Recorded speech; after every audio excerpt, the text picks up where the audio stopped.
Good evening. It is Tuesday at 5 o'clock, and that means you are listening to the live broadcast of FLALAW on the radio.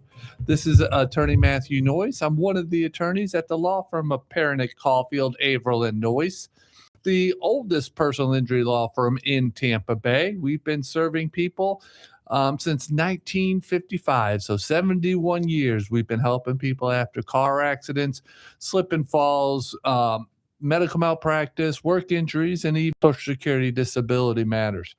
As a thank you to the community for their support and their dedication to us, we proudly present this radio show, FLALAW on the radio, every Tuesday as an opportunity for you to ask questions regarding the law. Even if you don't have a question, but you have a comment regarding the law, we welcome that. This is a 1 hour of any opportunity, anything you want to talk about regarding the law. Again, as I said, I am a personal injury attorney, so I can talk about questions regarding personal injury, car insurance, car accidents, work injuries, Social Security disability matters, and others areas of law. But I also have a very special guest. Adam Rauman is here again this week. Adam, thank you for coming back again. We appreciate you coming back. Adam has a wealth of information regarding estate planning, asset protection, legacy preservation, and he also has a special niche in corporate law as well, and how businesses and estate planning and legacy preservation all tie in together. So Adam is here to answer questions regarding those areas of law. And even if one of those areas isn't something that we talked about, you can always call us, and Adam and I will try to tackle the question or the comment that you have regarding the other areas of law. There are 3 ways to get in touch with us, and the first way and the easiest way is to give us a call at 727-441-3000. You can also find us on the firm's website, firm's Facebook page at Perenich, Caulfield, Avril, and Noyes Injury Lawyers. Perenich is spelled Perenich, and we are live there right now. You can see us here on the studio. We are here, and you can just type in your question right in Facebook, and we'll be happy to tackle your question for you. And the third way is on our YouTube channel. And again, that is Perenich, Caulfield, Avril, and Noyes Injury Lawyers on the YouTube channels. And so you can type in your question right there, and the question will pop up, and Ed on the other side of the glass will let us know what your question or your comment is, and we'll be happy to address those. So 3 ways: call, Facebook, or YouTube, and we'll be here for you. So without further ado, Adam, again, thank you. Please introduce yourself to our listeners again, and let them know a little bit about your practice. Well, I appreciate the opportunity to come on. My name's Adam Rauman. I'm owner of Preservation Law Firm. I practice wills, trusts, estates, probate.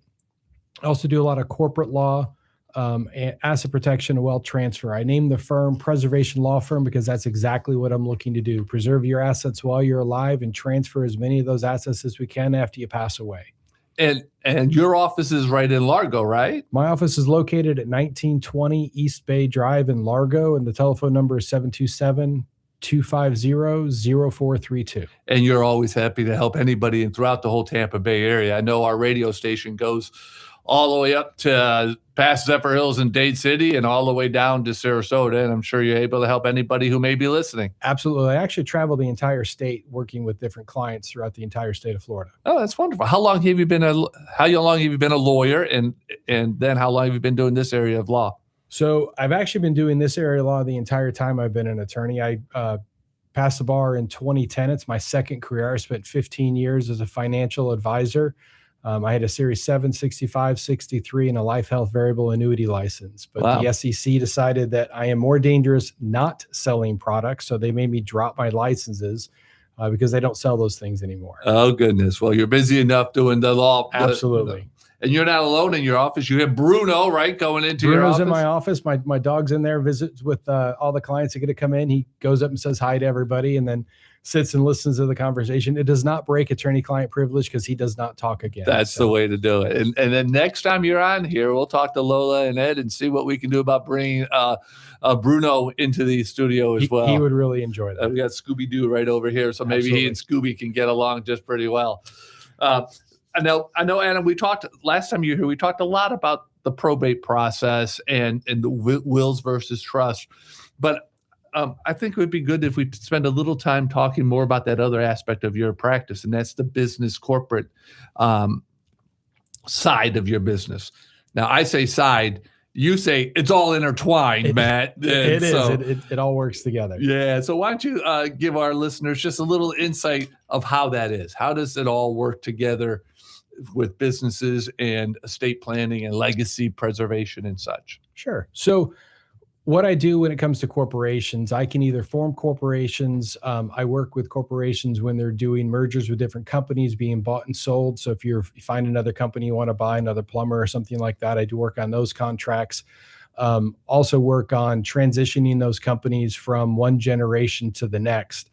It all ties in because the corporation is an asset, and that asset does have to go through probate when you pass away. So if you're not doing the proper planning, you pass away, your corporation interest, whether that's a share because you own the company with somebody else or that's the whole thing, whatever the value of that company is going to have to pass through probate. And that can be relatively expensive, which is why the probate attorneys love probate. I love to do probate. Right. But if there's a way to avoid it, that's what I help clients do. So when it comes to those corporations, what I do is I'll go through and help people update corporate minutes. I'll draft bylaws, buy-sell agreements. We can go all into all those things. But before we get any further in that, I do want to mention something that's a relatively new rule, and that's called the residential real estate rule. Yeah, let's know that. So if you're trying to transfer a piece of property that you own, that's a residential piece of property, into a corporation, you have to file with FinCEN, the Crimes Enforcement Division of the IRS. Now, the rule went into place March 1st. It was just there for a couple of weeks, and it's currently on hold because there's lawsuits related to it. What happens is if you're trying to transfer a piece of real property into an LLC, you have to file all sorts of information with the federal government so that have the names and addresses, telephone numbers, social security numbers, and a bunch of other personal information related to the owners of that LLC in an attempt to try to stop money laundering. So I don't know if you remember the beneficial ownership information that was there for a very brief period of time, and then that went away because, the Trump had said he didn't want it there. Congress put it into place. Lawsuits happened, and then when Trump got back in office, they got rid of that. Okay. But now we're sitting with, it's currently suspended, but that could go away at any given time. So what I do recommend to anybody that owns a piece of real property, whether that's a corporate piece of real property or a residential piece of real property, you don't want to own that corporation in your individual, you don't want to own that real property in your individual name. You want to own it in a corporation for asset protection purposes.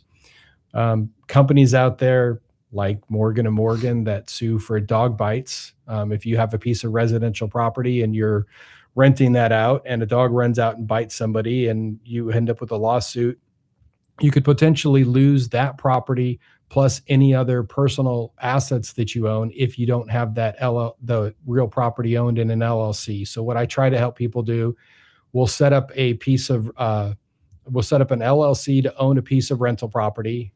And then that way, if you do get involved in a lawsuit, you're limited to where they can go when the lawsuit happens. They're stuck with whatever that LLC owns. Okay. LLC, limited liability company. All right. And I think that's why it's because there's many times an individual may own a second home and rent it out and never think about the risk of having that home in their own individual name. I run across it a lot. People will buy that second home, and maybe you wanted to buy a beach house, but you don't want to have to pay for the beach house. You want somebody else to pay for your beach house. So you buy it, use it as an Airbnb or something like that for a period of time till it's paid off, and then you decide you want to move into the property yourself. owning that property in your individual name and the liability that goes along with having a third party in that property is just something you don't want to have. So what you want to do is you want to transfer that property into a limited liability company, and then the liability is restricted to whatever that company owns. If there is a lawsuit related to that property, then you may lose that property and you're going to lose the insurance, but they're not going to lose personal assets, where if you kept that property in your individual name, you could lose bank accounts and brokerage accounts and other pieces of property. What you won't lose is you won't lose your life insurance, your retirement accounts, your annuities, or your personal homestead, because those are protected. But the other assets that you own, everything else is could up for grabs. end up being in jeopardy. Yeah. And so if somebody owns, let's say they own 5 rental properties, they would really could have or should have 5 different LLCs, one for each property. Depends on what your risk tolerance is. Everybody's different, but if you want to only jeopardize one piece of property at a time, then yes, 5 LLCs would be the way to go. If you're okay in losing potentially 2 or 3 at the same time, you could put 2 or 3 in the same LLC. You just have to realize what that risk is. What's the benefit of putting 2 or 3 into one LLC as opposed to 5 separate ones? Is there cost? Is it cost? It's not really the cost. The cost of the LLC isn't much. Once the company's set up, you're looking at having to file an annual report with the state of Florida, $138 a year. You need to file, or you need to draft annual minutes, which is a nominal fee if you pay somebody to get that done. Filing taxes, if you throw 3 properties into one LLC, then you just have one tax return. If you have 5 different LLCs, you have 5 different tax returns. But all of those companies should be set up as either partnerships if they're owned with you and your spouse, or you and another person, or a single member entity. Now, there are potential problems with a single member entity, but we can go into those later. The partnership's going to be 100% flow through. So that's just the taxability of it. So just like owning that piece of real property in your individual name and having to pay taxes on whatever you make, it's going to be the exact same thing if you throw that into an LLC and have it taxed as a partnership. What you don't want is you don't want real property, whether that's corporate real property or personal real property, owned in an S corporation. Why is that? Well, if you decided to change the ownership of that piece of property, for example, that beach house that you wanted somebody else to pay for, so you're renting it out, now you want to move into it, and we go to move it from the LLC back into your individual name. Because it's owned in an S corporation, you're going to have to pay capital gains tax on the gain that property is made, even though you didn't sell it. If it's in a partnership, I can just transfer that property straight over to you. There's no taxable gain from having that happen. It seems just that one example alone seems why it's so important to talk to an attorney who specializes in that area when it comes to purchasing properties or starting up any kind of business. Is that fair to say? That is very fair to say. And then one of the other problems that people run into when they go on the SunBiz and they set up the company themselves are like, oh yeah, I went to the state of Florida, I set it up myself, I'm all good. Well, maybe not. The state of Florida just set in a new statute that said your registered agent needs to be available Monday through Friday during normal business hours, 9 a.m. to 5 p.m. for service of process. What that means is if that company gets sued for any reason, the registered agent needs to be there to get it. Well, if you set up yourself as your registered agent, which most people do, and you set that registered agent's address as your home, most people aren't home Monday through Friday, 9 o'clock to 5 o'clock. Therefore, you're in violation of that Florida statute, and you can have fines and penalties for that. So working with myself over at Preservation Law Firm, I let my clients list Preservation Law Firm as the registered agent. What's nice about that is if you get sued, they will sue you. They will serve you at your place of business, but they will also serve you at my office. I'll scan everything in and make sure you get it. And then you typically have to turn that over to your insurance company, and the insurance company takes care of the rest. Yeah, there's many a times that we've had to sue corporations because of an auto accident or a slip and fall. And in just that scenario, we go to try to serve the registered agent who's the gas station's owner, and they're not there during that limited period, during that specified period of time that the statute says they have to be there. You have to try over and over and over. And then you kind of threaten them that they're violating the statute and they better accept service sooner than later. Well, that's why they went ahead in 2026 and they updated that statute. So you need to make sure that your registered agent is available during those business hours, Monday through Friday, so they can accept service if you do get sued for whatever reason. I think that's very important. If you're just tuning in, you are listening to FLA Law on the radio. This is a live legal call-in talk show. My name is Matthew Noyes. I'm one of the partners at the law firm of Perenich, Caulfield, Avril Noyes, one of the first personal injury law firms here in Tampa Bay. We've been helping people after car accidents, trip and falls, work injuries, and Social Security disability matters since 1955, so 71 years. And for the past several years, we've been presenting FLA Law on the radio as a community service to you, to be here to answer questions that you have regarding the law. Questions that you may say, gosh, I don't want to have to pay an attorney, or don't want to take up an attorney's time to ask one or two questions. That's what this show is all about. So give us a call at 727-441-3000, or jump on our Facebook page at Perenich, Caulfield, Avril Noyes Injury Lawyers, and type in your question there, or go to our YouTube channel at Perenich, Caulfield, Avril Noyes Injury Lawyers as well. And you can type in your question there as well, and we'll be happy to tackle your question, address the comments or concerns that you have regarding the law, whether it's in our areas of law or other areas of law. So this is your opportunity. Take advantage of the opportunity. You got two lawyers here. Adam Rauman has dedicated his time to come and talk about his specialty of law, which is estate planning, corporate law, legacy preservation, and asset protection, whether it's individual asset protection or even corporate or business asset protection. We are here for you for the next about 35 minutes. And so take the opportunity to call now. There has been times when people called tomorrow and said, hey, I wanted to ask Mr. Noyes that question. And Ed would have to say, sorry, you have to wait till next Tuesday. So this is the opportunity to ask the questions now. On that note, we also do later post all these episodes of FLA Law on the radio on our podcast channel. So you can find us on Spotify, Apple Podcasts, and all the other podcast platforms there are. Usually takes about 2 days to get there, but you'll see Adam and you'll see my transcript on or I guess the audio version of the show right there on those podcast platforms. So if you listened to us last week or the week before and say, gosh, I really wanted to follow up on that, just jump on your favorite podcast platform, search FLA Law on the radio, and we will be there, and you can listen to it and then call us or call our guests, because all their information is right there as well.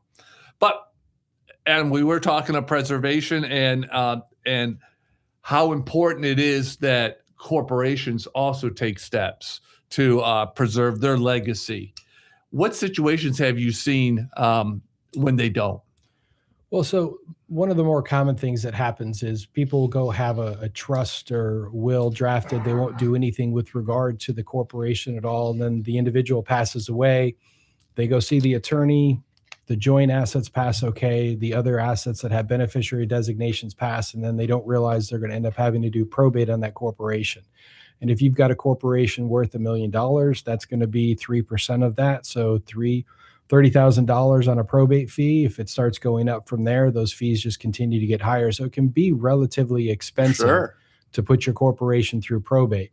And what you don't want to have is if you got a partner. So if you and I owned a corporation together and one of the two of us passed away, the other person's share is going to have to go through probate. And even if all that company is supposed to come to me or I want to buy that, I'm going to have to wait for that probate process to happen before I can end up with 100% of the company. So that's one of the things that I work with companies on. That would be what's called a buy-sell agreement that puts the terms and conditions in place that when something happens to one of the partners, we know exactly what's going to happen with that interest, because most business partners don't want to be in business with their partner's spouse or kids. I was going to ask you, you read those horror stories of Joe and Mike having a partnership together. Joe passes away. All of a sudden, Joe's wife's in charge, and she just hates Mike.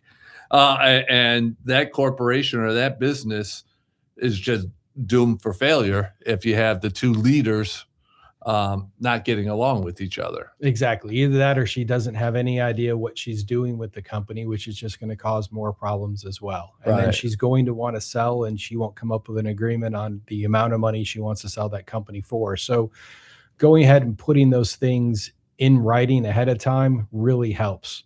And when you say ahead of time, you mean probably at the beginning of the business, at the business formation, right? Ideally, yes, Right. but most people haven't done that. So if you're now listening to this and you're like, oh, wait a second, I don't have an agreement with my partner. We have a handshake and exactly what's supposed to happen. You really need to get that in writing, because that's a telephone call I get quite often. Hey, my partner passed away and I want to get his shares from his family, but they won't sell them to me. Well, if we put a buy-sell agreement in place, they have to sell them to you for those terms and conditions, which means we can set the price ahead of time. And if there isn't a buy-sell, and let's say it's a 50-50 partnership and the surviving partner has to wait for probate, that business can come to a screeching halt, right? If they can't make decisions and day-to-day operations. Yeah, it depends on exactly what you're trying to do. So if it's just running the day-to-day operations, you may be okay. But if maybe you needed to do something like take out an additional loan, buy some more equipment, do some things like that, then maybe you're going to have a problem. The personal representative of your former partner's estate would be in charge. So they would be controlling that 50% interest. And that person probably doesn't have any idea how to run the type of company that you're running. Right. So again, it's just causing problems. And they're not going to want to make any decisions that might offend the beneficiaries of the estate. So you could really be stuck in limbo. Yeah. So that's so important. If you are starting up a business or forming a business or even have one in process right now, it's so important to take a look to see what do you have in place in order to preserve the legacy of the corporation and your own legacy throughout that corporation. And if you don't know what you have, it's important to call Adam to find out if you have what you need or what you need to have in order to keep that corporation going once a partner passes. So what I always recommend people is all the documents that you have, you need to review them every 3 to 5 years, whether that's a will, trust, power of attorney, healthcare surrogate, your corporate documents, your buy-sell agreement, your operating agreement, your bylaws for the company. A lot of companies, if you're an Inc., you have a bylaw and maybe you got your company from your dad and that company's been in existence forever when the bylaws have never been updated to conform more with today's statutes. Those are always things that you may want to take a look at and update. It's very important that you're doing annual minutes every year. So here we are, the 5th of May. If you forgot to file your annual report for your company, you're going to be facing a $500 penalty, I think is what it is on the company. You could be facing administrative dissolution if you don't get that annual report filed. So if you forgot to file it, use that as your reminder right now. Go on and file your annual report. Remember, I'm writing it down right now. Remember next year when it comes up, get it filed before May 1st so you don't miss that date. But that's just the report with the state of Florida. You got to remember also to do your annual minutes. So there is a requirement for Incs to do annual minutes. And when I say Incs, that's the type of company you have. So you have Incs, which would have stock, and you have LLCs, limited liability companies that have membership interest. So there is a statutory requirement that if you have an Inc., even if you're having that company taxed as an S corporation, and that gets people really confused. Your Inc. is a type of company. Your LLC is a type of company. The S corporation is just a taxing designation. So you need to look at the company on Sunbiz and see if it says INC or if it says LLC after the name of it. If it's an LLC, you still should be doing annual minutes. You should still have a corporate book. You should still have an operating agreement, and you should still be running that company doing the same things that are requirements for the Inc. to do. And where are those things maintained or kept? Does somebody have it? Does the attorney keep them? Sometimes attorneys keep them. Sometimes your CPA will keep them, but you really should have them in your office. The only person that needs those documents is you. Okay. You go to take out a new loan for the company, they may ask to see the operating agreement. They may need to see the minutes authorizing so it's important to have all that loan. Exactly. That's good. Good. We talked about people jumping on Sunbiz and opening up their corporation themselves and stuff. And that kind of leads me to those do-it-yourself legal forms, or nowadays we talked about before the show started about AI and such. Have you seen problems with the do-it-yourself reports or the AI infusion into whether it's estate planning or whether it's business formation?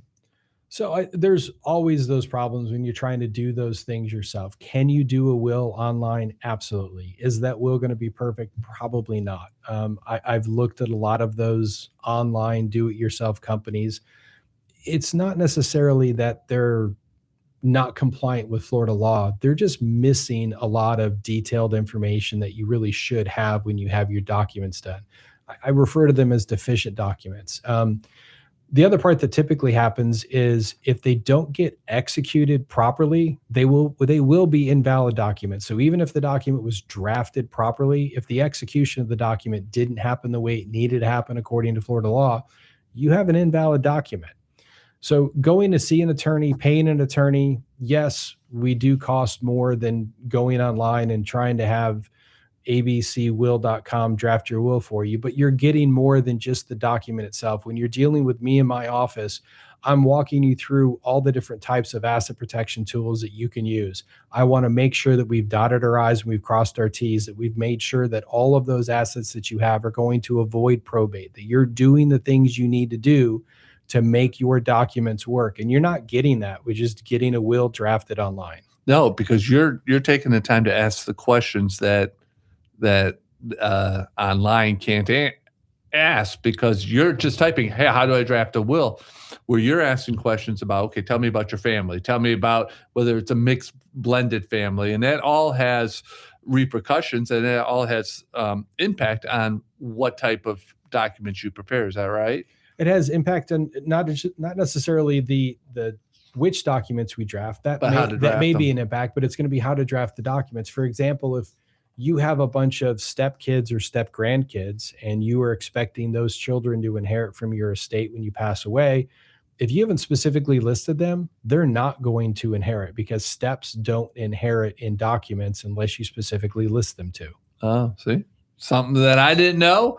And so that's why, and I'm sure a lot of our listeners may not have known that either. So it's so important. If you have questions, listeners, you are listening to FLA Law on the radio. That's Adam Rauman. I'm Matt Noyes, and we're here to answer any questions you have.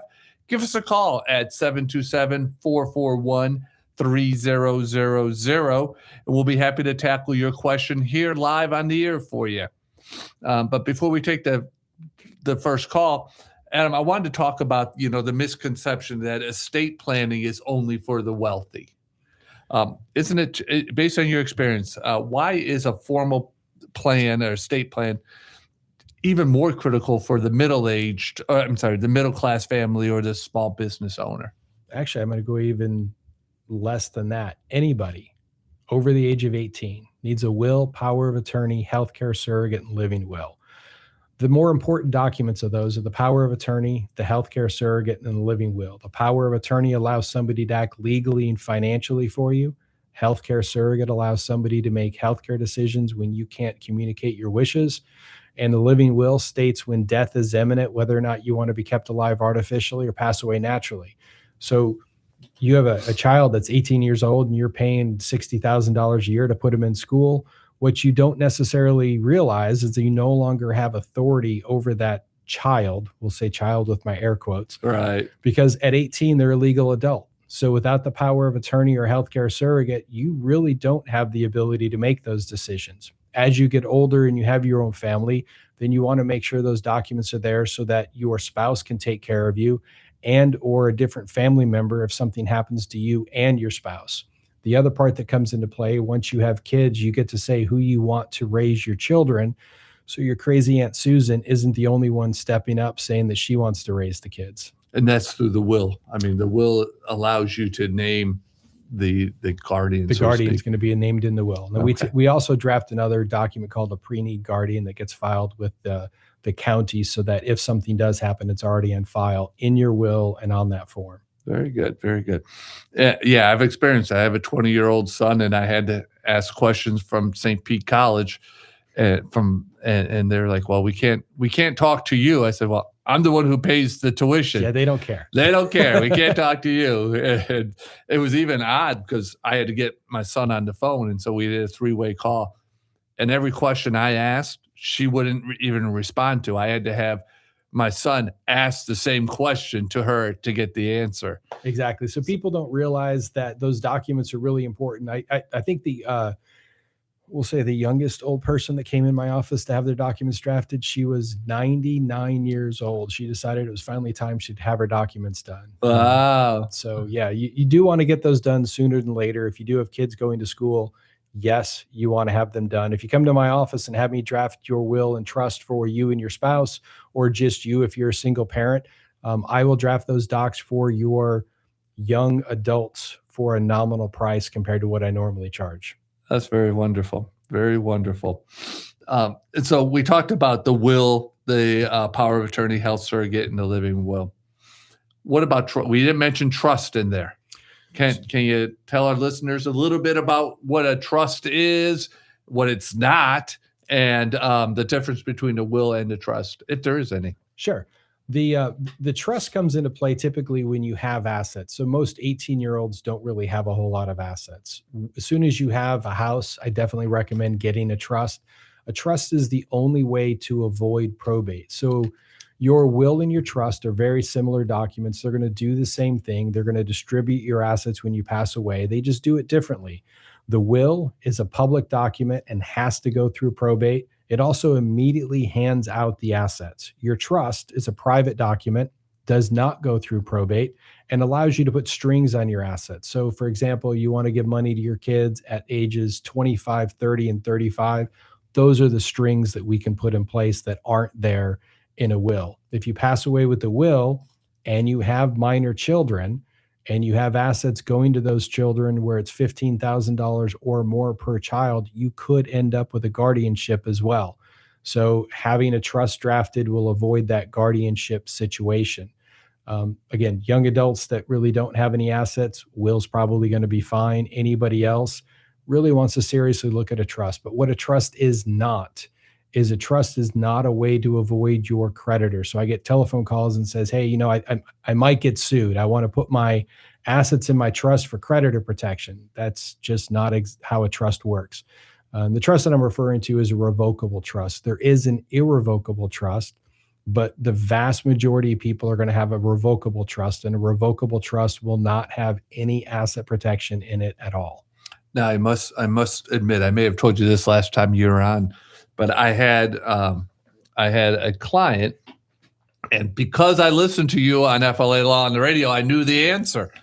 But she was injured while riding on another person's golf cart in downtown Dunedin. And she was represented by one of those billboard attorneys before she came to me. And she said, well, I was told that I don't have a case because all his assets are tied up in trust.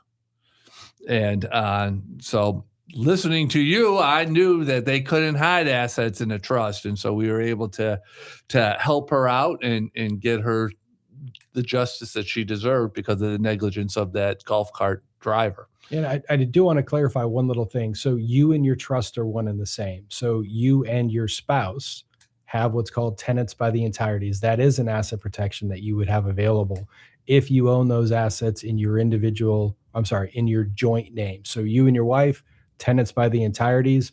If I sued just you, I couldn't get the assets that are owned tenants by the entireties with you and your spouse. There is an argument to be made that a joint trust may have that, but the trust is technically an entity of itself. And there are a lot of arguments to be made saying, hey, it's a joint trust. I should be able to get in the joint trust to get individual debts paid off because the trust has language that says upon my death, those debts are supposed to get paid off. So we can make an argument while you're living that same thing should happen. That makes sense. I can see the argument on the other side. That's why they have lawyers, right? Exactly. All right. We do have about 20 minutes left on this episode of FLA Law on the Radio. That's Adam Rauman, and he is giving us some very great advice on estate planning, asset protection, and legacy preservation, as well as business formation. I am Matthew Noyes, and I can answer questions regarding personal injury, car accidents, car insurance. That's a big deal. A big question people often have. Sadly, after the fact, they ask me those questions, but also work injuries and Social Security disability. We are here now for you for 19 minutes now. Call us at 727-441-3000. We'll be happy to tackle the questions that you have regarding any of those areas of law, and really any areas of law that we'd be happy to talk about. As lawyers, we had to go through law school, and we took classes that we said, gosh, we'll never have to know anything about this until you're a guest on FLA Law on the radio, and then you may have to know about that. Mine would be rules of perpetuity. Now, Adam, I think he still knows that, because he probably still has to deal with rules against perpetuity or something like that. Yeah. So we'll be happy to tackle any questions or any areas of law that you wish to talk about. But Adam, based on our last conversation we had last episode that you were here, I thought you raised a really good point that some people don't really fully appreciate, is that there are ways to title. I guess title is probably not the proper way to say it, but title your assets that could avoid both probate without having to have a will or a trust. I've heard situations where people name their beneficiary in their life insurance to the estate of Matt Noyes. So that's a horrible thing. That is a horrible thing. So beneficiary designations can work. Now, you get beneficiary designations on life insurance, retirement accounts, and annuities, because they have a form that you fill out that says my primary beneficiary is X, my contingent beneficiary is Y. So on that beneficiary form, you can do that. Naming people is potentially problematic. So you name your beneficiary to be your oldest son, and you and your oldest son pass away at the same time. Well, we're potentially back to having to put the assets through probate. Okay. If you actually check the proper box on that form for what's called per stirpes, which is essentially going to follow a bloodline, it's going to go from your son to your son's children, your grandchildren. If those grandchildren are minors, and that's $15,000 or more per grandchild, you're in a guardianship situation where we still have to go to court, and it's still going to be expensive. The only real way to avoid that is to name the trust as the beneficiaries. There's always pros and cons, but taking a look at what those options are, if you name the trust to be the beneficiary, then the asset's going to avoid probate. On non-beneficiary types of accounts, bank accounts and brokerage accounts, you can do what are called pay on death or transfer on death. Same thing. One bank will call it pay on death. The next bank will call it transfer on death. But what that allows you to do is to designate your trust to be the beneficiary of the asset. Now, why are we doing that? Again, we're trying to avoid probate. If the trust doesn't have any asset protection while you're alive, there's not necessarily a reason to put the assets in trust today, but we can designate the trust to get the assets when you pass away. So we are avoiding probate and getting all the things done that you want to do. And it's just not time. It's also, it's not just cost, it's also time. I mean, if it goes through the trust, then you don't have to wait the process of probate in order to touch those funds in the bank account, let's say. So straight beneficiary designations, you go straight to that institution, you get the money yourself. So your mom named you as the beneficiary on the account, you fill out the information they want, they give you the money. That worked great, so long as you're there to get the asset. If you're not there to get the asset, then we are back to doing probate. If you designate your estate, that is directly going to probate. Probate process can take anywhere between, if we're doing what's called summary administration, 3 months maybe, to formal administration, 12 months or longer. And it can be relatively expensive. Right. And I've seen situations, and I've heard situations where the elderly person says, well, I have my bank accounts, but I just put my daughter as joint owner of the bank accounts. What risk? And as a lawyer, my hair catches on fire, and I start screaming and shouting about, I see all the fire alarms. But she's like, well, it's just easier to do, and I trust my child, and she's never going to do anything. What can be done if they're joint owners as opposed to with the pay on death accounts? So one of the things that I don't like about making a child be a joint owner on an account is the liability purposes. Number one, if that child has some sort of problem and they need access to cash and you have the cash, they could take it out. You say they won't, they probably won't, but they could. The other problem is that child gets in a car accident. They don't have enough insurance. They get a judgment that exceeds the insurance. Now that particular bank account that you have with your child is jeopardized because it could be used in partial to settle that child's debt. So what I would rather see is to close that account, put mom's name back on the account by herself, and then do a pay on death or a transfer on death, either back to your daughter or better to the trust. And what can a family do if they want the assistance of the child to help pay mom's bills and her daily duties, so to speak? So there's two options. The convenient option is what's called a signatory on the account. You can take your child to the bank and let them be a signatory, which means they have the ability to withdraw funds from that account, sign checks. But the better option would be to have a power of attorney. The power of attorney, if something were to happen and mom were to become incapacitated and still alive, the signatory is only specifically related to that particular account. The power of attorney allows that child to access, the other family member, what have you, access the other assets, potentially sell real property if they need to, and do a number of other things that they may need to do that is a legal or a financial obligation. And I have heard people say, well, I don't have a will, but we have a power of attorney, so that should be good enough. That's not the case, correct? Well, the power of attorney is going to end the minute the principal, you, pass away. So Okay. your child is a power of attorney for you and you die tomorrow, that power of attorney is no longer valid. No longer valid. Right. Which means the assets that are sitting there in the bank account now have to go through They- probate and everything if- else you're having to do. And even if the child has that power of attorney who could move that asset or sell that the day before the parent passed away, he or she no longer has that power to sell that property. So hypothetically, if you had a limited power of attorney or a full power of attorney and you started the process of selling mom's house and mom passes away, that house is going to have to go through probate. You're going to have to open a probate. The contract's still valid. You still have to sell the house under those terms, but you can't do it as the power of attorney. You're now going to have to do it as personal representative. Yeah. And the power of attorney has a lot of power. And so it's important that the person who executed the power of attorney takes great thought into who they're naming and also providing a copy of the power of attorney to them. So what I recommend is, so long as you're mentally capable of taking care of your own finances, that you not hand out that power of attorney to anybody. It's valid the minute you sign it. And as soon as that person, your agent, has that document in their hand, fax copy, photocopy, electronic copy, or an original, they can start using it. So to prevent them from using it, you hold on to a copy of it, have the attorney hold on to a copy of it, tell your son or daughter, hey, if something happens to me, contact the attorney. I do my best to verify the situation. I'll call the hospital, talk to the doctors. We'll figure out exactly what's going on. And if I need to, I'll release the document at that point in time so that they can use it the way they need to. If you then recover and you don't want your child to have the power of attorney more, you can then revoke it, even if you give them the same power back, because the power is now in that new document, not the one you revoked. Oh, that makes sense. That's a smart way to do it.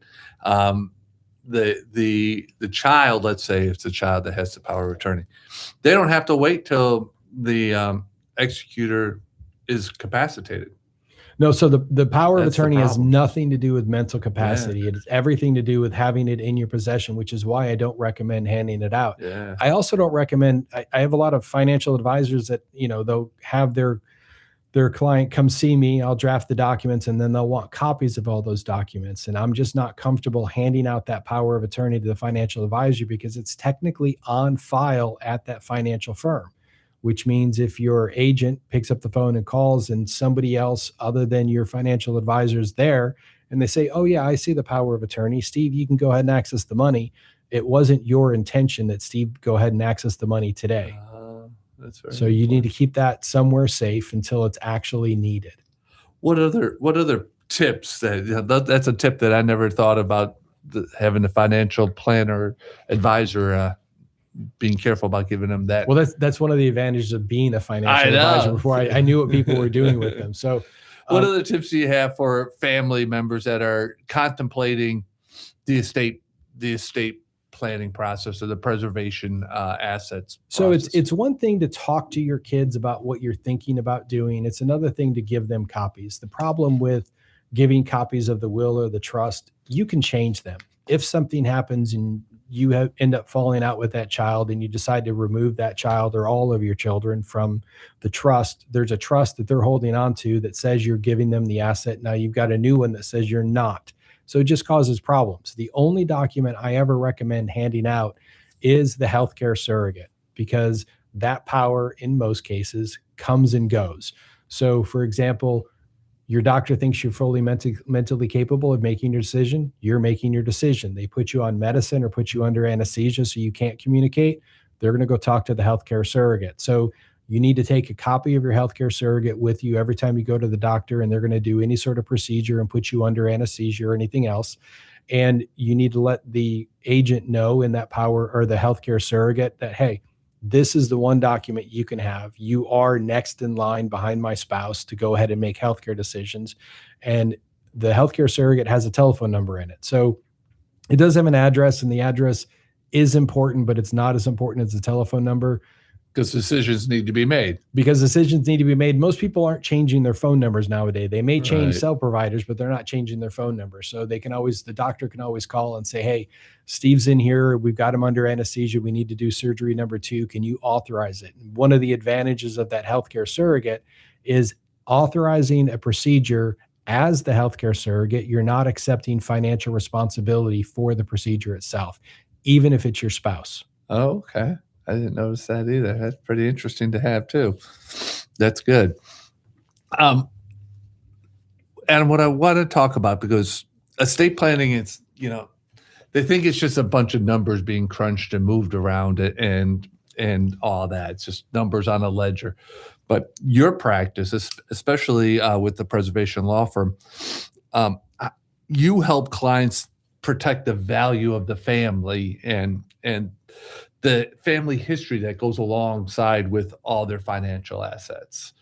Can you talk a little bit about that and why that's important to you, that it's not just protecting money, but it's protecting families? It's protecting family members in the sense that if you have that power of attorney, that healthcare surrogate in place, you're not having to worry about your family spending a lot more money to go get a guardianship and put a guardianship in place. So if you don't have a healthcare surrogate, you don't have a power of attorney, you become mentally incapacitated where you can't make your decisions. And that's now your permanent condition for the next 2, 3, 4, 5 years. In order for your family to make any decision for you, they would have to go out and get a guardianship. That can be extremely expensive. It can cause a lot of infighting among the family, especially if you have multiple children. So having those documents put in place prevents a lot of that from happening, because you already have the tools necessary to take care of you when you don't have your capacity. When we're talking about the businesses, if you don't do the estate planning, you don't tie the business into the estate plan properly, you could lose that entire legacy that you built up with that estate plan, because who's supposed to get the company? Who's supposed to run the company? Did you want that company to go to your kids? Did you want that company to go to a key employee? How did you want that company handled when you passed away? So we take care of going through all of those steps and making sure that you're getting exactly what you want. Then we make sure you put the other pieces in place that we can't take care of ourselves, so that you can preserve that family legacy, that family business, and transfer those assets the way you want it done without having the family fight. And I think that's so important, because, when there's a death in the family, emotions are high already. And if they have to deal with uncertainties or unfinished business, so to speak, you do run the risk of family members fighting with each other. And no, Dad wanted it this way. No, Dad wanted it that way. And if Dad didn't put it down, all that problem then just leads up. And then the courts have to get involved. The courts get involved. The probate litigation happens quite often. It's unfortunate to see. It can happen if you have your estate planning documents in place. Just because the documents are there doesn't stop people from potentially causing problems. It just makes what your wishes were a whole lot more clear, and typically brings those disputes to an end sooner rather than later because you've got the proper documents in place.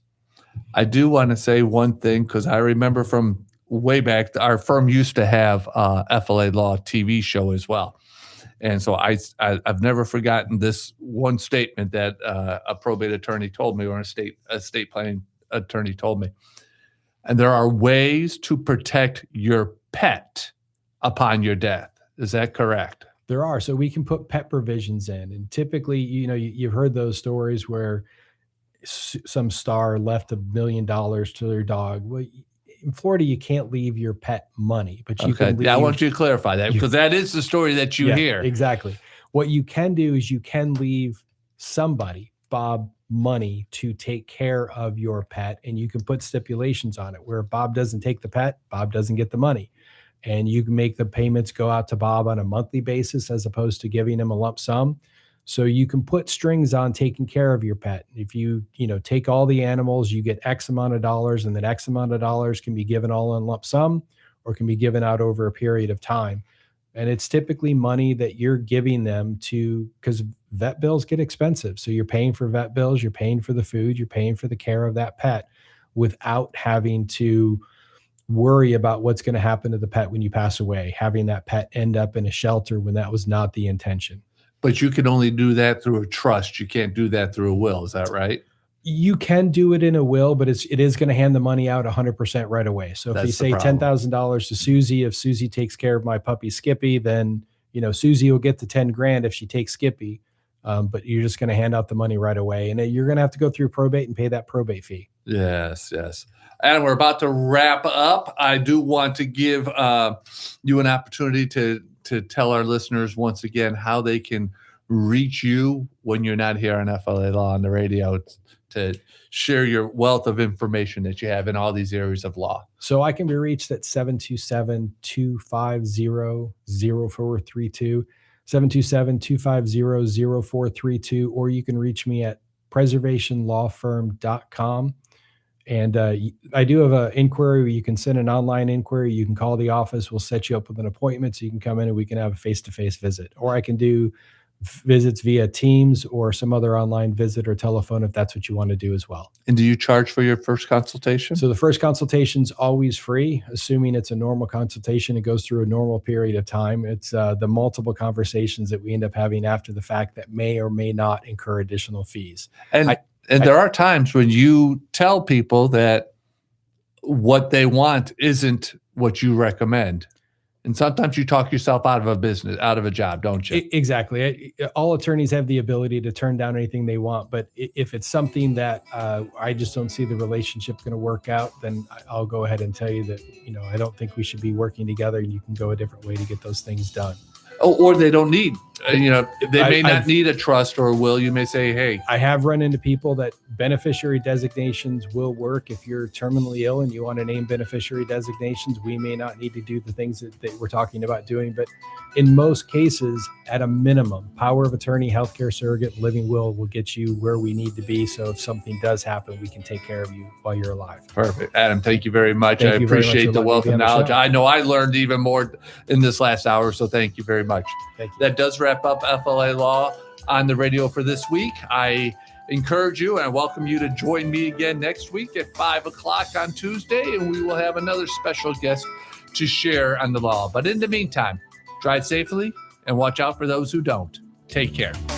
WTAN, Clearwater. FM 106.1. WDCF, Dade City. FM 102.3. Listen.